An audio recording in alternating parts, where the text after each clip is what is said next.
Hello everyone, welcome to लोका and IAS. आज के इस वीडियो में हम कार्बन कैप्चर और कार्बन सिक्वेस्ट्रेशन में क्या डिफरेंस है उसके बारे में जानने की कोशिश करेंगे। ठीक है, तो चलिए देखते हैं कार्बन कैप्चर क्या है।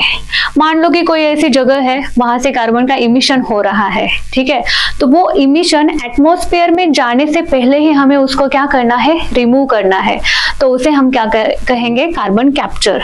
ठीक है, मान लो कोई इंडस्ट्री है, वहां से बहुत ज्यादा तौर पर एयर पोल्यूशन हो रहा है, कार्बन बाहर निकल रहा है। ठीक है, तो मान लो आपने वहां पे कोई एक फिल्टर लगा दिया, तो वो फिल्टर क्या काम करेगा, जो पोल्यूटेड एयर है, जो कार्बनिक एयर है उसको अलग करेगा और जो शुद्ध क्लीन एयर है वो एटमॉस्फेयर में भेजने का काम करेगा। ठीक है, तो इस तरह से हम नई टेक्नोलॉजी या फिर कोई आपके पास कोई नई टेक्नोलॉजी हो तो उस टेक्नोलॉजी का यूज करके आप क्या कर सकते हो, कार्बन कैप्चर या फिर कार्बन को एटमॉस्फेयर से रिमूव करने का काम कर सकते हो। ठीक है, अब कार्बन तो रिमूव कर लिया पर इसको स्टोर भी तो करना है। तो हम कार्बन को जहां पे स्टोर करते हैं या फिर कार्बन को स्टोर करने की जो कंसेप्ट है उसे हम क्या कहते हैं, कार्बन सिक्वेस्ट्रेशन। ठीक है, तो कार्बन सिक्वेस्ट्रेशन जो है वो करने के लिए दो मेथड का यूज किया जाता है, एक है नेचुरल मेथड और दूसरे है आर्टिफिशियल मेथड। ठीक है, तो नेचुरल मेथड से जिस तरह से हम कार्बन को स्टोर करेंगे तो उसको हम कहते हैं नेचुरल या फिर कार्बन सिंक। ठीक है, तो इसमें कार्बन सिंक का काम कौन कौन करता है, मिट्टी है, पेड़ है, पौधे हैं, ओशियन है। ठीक है, तो पेड़ किस तरह से कार्बन सिंक का काम करते हैं, कार्बन को स्टोर करने का किस तरह से काम करते हैं।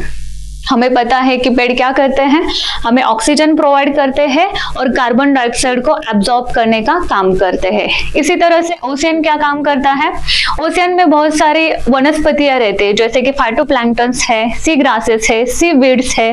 ठीक है, तो इनके द्वारा भी बहुत ज्यादा मात्रा में कार्बन डाइऑक्साइड को स्टोर करने का काम किया जाता है। तो ये रहा नेचुरल वे या फिर नेचुरल प्रोसेस, वहां से हम क्या कर सकते हैं, कार्बन को स्टोर कर सकते हैं। इसके अपोजिट जो आर्टिफिशियल मेथड है तो उसमें हम क्या कर सकते हैं, मान लो कि कोई एक ऐसा एरिया है, डिप्लीटेड ऑयल फील्ड एरिया है या फिर ऐसा कुछ एरिया है जहां से हमने नेचुरल गैस को रिमूव किया है, पेट्रोलियम प्रोडक्ट्स को रिमूव किया है या फिर मिनरल्स को रिमूव किया है। ठीक है, फिर ऐसे एरिया का कोई यूज नहीं रहता बाद में, तो इसी एरिया में हम क्या कर सकते हैं, कार्बन डाइऑक्साइड को स्टोर कर सकते हैं। ठीक है, तो ये रहे दो मतलब नेचुरल और मैनमेड प्रोसेसेस जहां पे हम क्या कर सकते हैं, कार्बन डाइऑक्साइड को स्टोर कर सकते हैं। ठीक है,